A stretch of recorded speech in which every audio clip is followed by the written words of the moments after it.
Nous sommes le 20 avril 2020.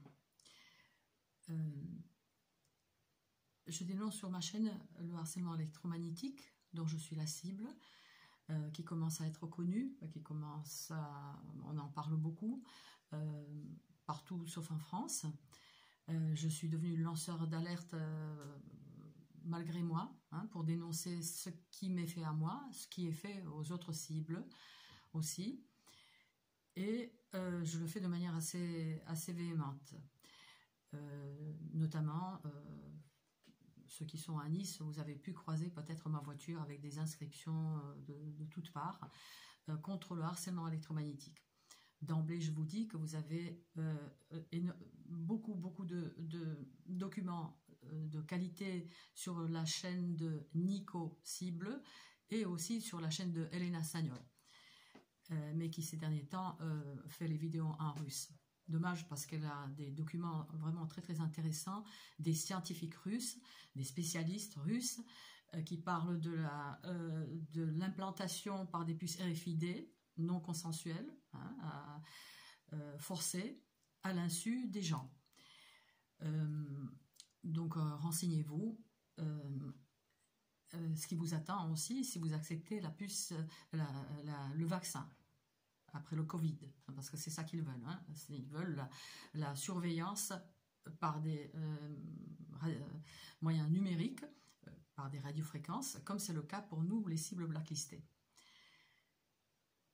En tant que tel, avec les puces RFID, vous serez bien sûr surveillable et vous serez torturable également. Voilà, alors cette vidéo, parce que je crois que c'est pour la première fois que j'ai eu une petite appréhension. Bon, ça m'a passé depuis, mais je préfère le formuler. Par rapport donc à quelque chose qui s'est passé lors d'un contrôle par la gendarmerie hier, dans le cadre donc du confinement.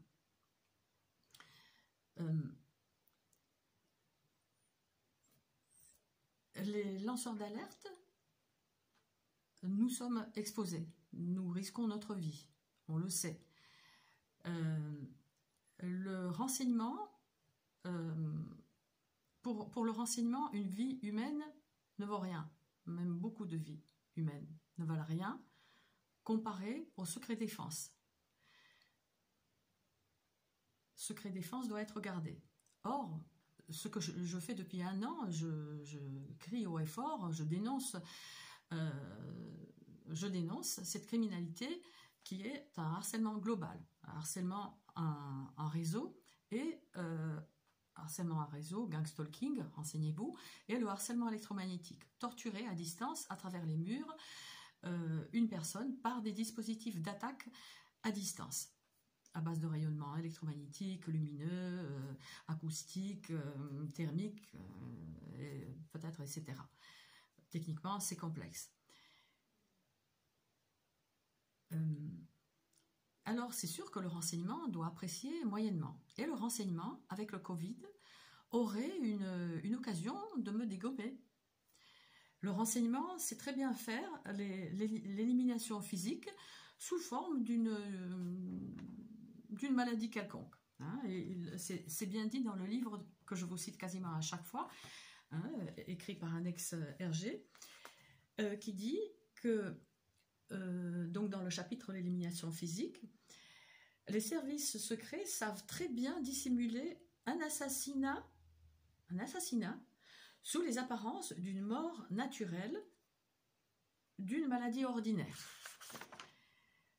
Depuis quelques dizaines d'années, l'élimination physique se fait par la provocation artificielle et discrète d'une maladie quelconque. Alors quelconque, là, on a une maladie toute trouvée. Et la lanceuse d'alerte qui se l'ouvre trop et qui se promène avec sa voiture, ça peut commencer à gêner. Ça gêne de toute façon, je sais, mais c'est vrai que hier, lors de ce contrôle, il m'est venu à l'esprit donc plus tard à tête reposée, parce que c'était un peu houleux. parce que j'ai dit le fin fond de ma pensée, hein, je dénonce une criminalité, hein, et comment dirais-je, tous ces contrôles servent à mieux coincer les lanceurs d'alerte. J'en suis. Enfin, voilà. Donc voilà, lors de ce contrôle, il s'est passé 2-3 trucs dont je vais vous parler qui pourraient, enfin un truc, surtout une chose, qui m'a fait penser que je pourrais être infectée artificiellement et que ça pourrait passer donc voilà dans le Covid. Je suis plus ou moins confinée, tout le monde, de toute façon même avant je ne sors pas, je ne travaillais pas, mais comme par hasard, vendredi, j'ai trouvé un travail, un petit job qui me fera sortir, qui me fera rencontrer des gens. Et donc, ce qui m'est venu à l'esprit, c'est que, voilà, on va l'infecter, je vais vous dire ce à quoi j'ai pensé, et voilà, elle est sortie, elle est plus vraiment confinée, donc elle a attrapé le Covid, et on pourra l'éliminer comme ça. Alors, qu'est-ce qui s'est passé? Il s'est passé que, donc lors de ce contrôle, le gendarme, donc je lui présente le papier, voilà, le papier, voilà, il n'est pas content, il n'est pas convaincu, il fait le tour de la voiture, il prend en photo juste la partie sur ma voiture où je dénonce les expérimentations illégales sur la population.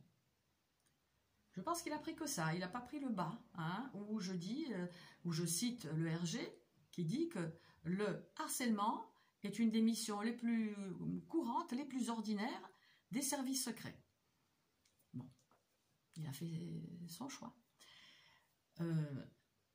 Voilà, après ou avant, je me rappelle plus très bien, mais bon, il me demande, après je crois, hein, il me demande ma carte d'identité. Mais ne me la donnez pas. Ah oui, il a fait le tour de la voiture, donc baissez la vitre, très bien. Votre carte d'identité, mais ne me la donnez pas, hein, tenez-la. Je suis restée là, je crois qu'il a dit, mais montrez-la. Bah, je lui montre la carte d'identité de loin. Je dis bon, c'est nouveau, il était quand même à 1 mètre, mais il était là avec son téléphone. Hein, il était là avec son téléphone et en fait, il voilà, pointait et visait la carte d'identité, je pense. Alors on sait qu'il y a une puce RFID dans la carte d'identité. On sait, je ne sais pas, c'est vrai, j'ai vu pas mal d'informations à ce sujet circuler, mais ça n'aurait rien d'extraordinaire. Des puces RFID, il y en a de partout. Alors, est-ce qu'ils scannaient donc cette puce-là? Est-ce qu'ils scannaient les puces dont je suis truffée? Est-ce qu'ils scannaient les deux? Je ne sais pas. Très bien. Il rentre les données dans son téléphone et il me rend la carte en la nettoyant. Vous voyez, elle est toute propre, elle est toute nettoyée. Il n'a pas dit désinfectée, hein, il n'a pas dit désinfectée. Il a dit, elle est toute nettoyée, elle est bien plus propre qu'elle n'était. Certainement, ouais. Et donc il la nettoie, hein, il me la donne. C'était un peu, voilà, ostentatoire.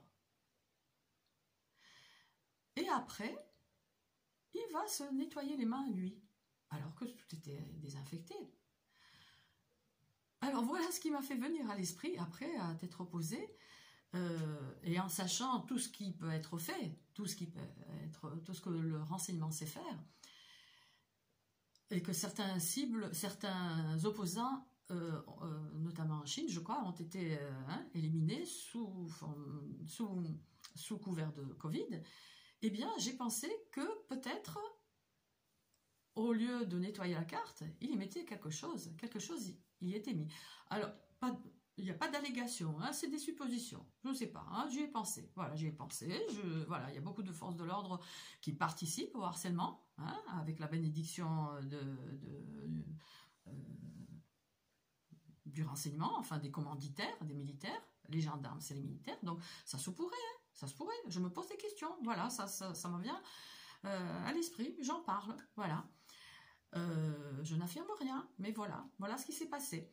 Donc voilà, je me suis dit, mais si, au contraire de la nettoyer, s'il avait mis quelque chose sur ma carte en me la donnant, et après, il s'en est lavé les mains. Voilà, donc j'en fais part ici, dans cette vidéo, on verra. Il est dit aussi dans ce livre que certaines personnes, certains opposants, certains gêneurs peuvent être éliminés par les moyens que seul un État peut se permettre. Je pense à Claire Sévrac, qui a probablement été empoisonnée par du polonium ou par vous avez dans ce chapitre plein de poisons, etc. Comment ils agissent, comment on ne trouve rien pendant l'autopsie parce que tout se défait, tout disparaît. Enfin, c'est vraiment une boutique de petites horreurs. Donc voilà ce qui m'est venu à l'esprit. Et j'attends. J'attends. Autre chose, je voulais le marquer, en parler aussi. Une fois le contrôle terminé, je sors donc du terre-plein, j'étais près d'un rond-point dans l'arrière-pays niçois. Je m'avance donc sur 50 mètres et je tombe sur deux autres policiers qui étaient là, voilà, et qui me disent de me mettre de côté. Je dis, monsieur, vous m'avez vu, j'étais là derrière, d'ailleurs j'ai parlé assez fort, non, mettez-vous de côté. Je dis, monsieur, je viens de me faire verbaliser. D'ailleurs, je ne sais même pas pourquoi, hein, parce qu'on m'a laissé repartir, enfin bref, bon. Pour que je contamine quoi d'autres personnes, en cas où j'aurais été contaminée moi. Enfin voilà. Je ne sais pas. Le fait est donc que le policier me dit de me mettre de côté. Il pose des questions bêtes.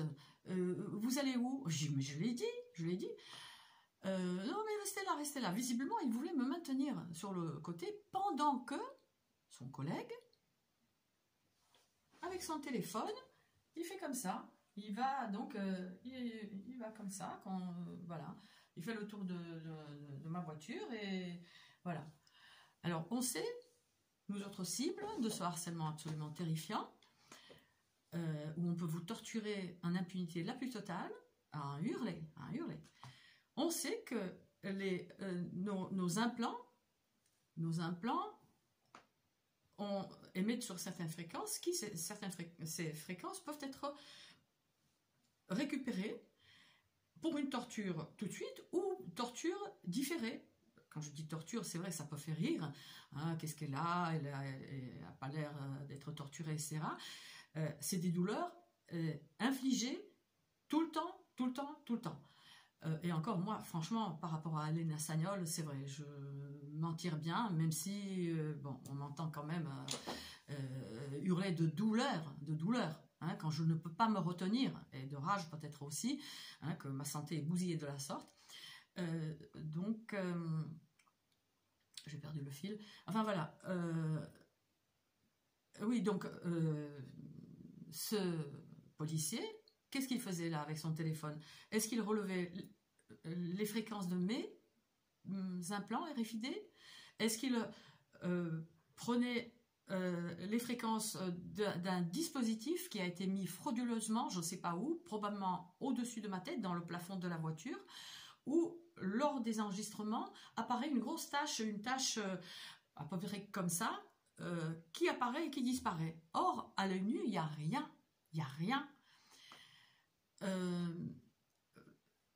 Voilà, donc qu'est-ce qu'il fait? Ou alors est-ce que, sachant que je sais que ça peut se faire, hein, que les personnes ont besoin de nous approcher pour relever les fréquences de nos puces RFID, est-ce qu'il le faisait exprès? Est-ce que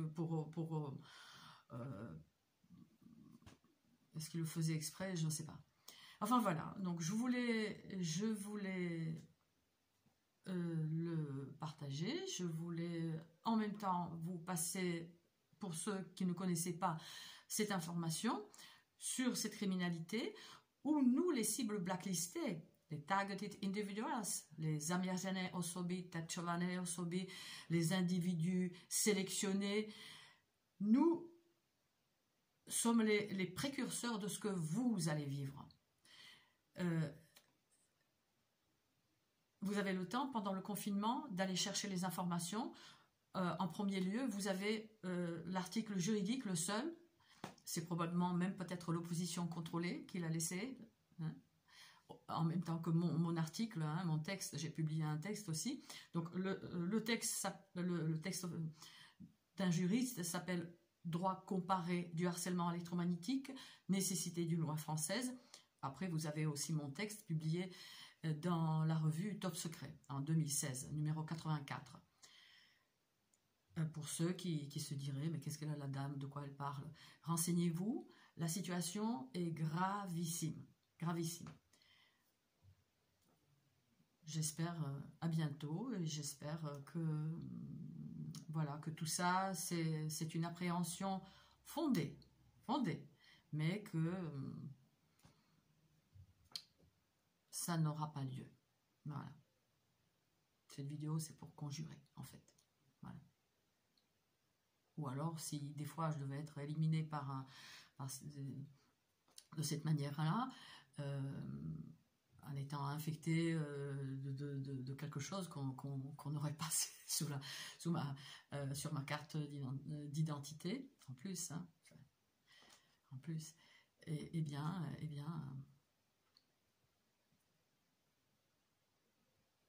ça servira aux autres.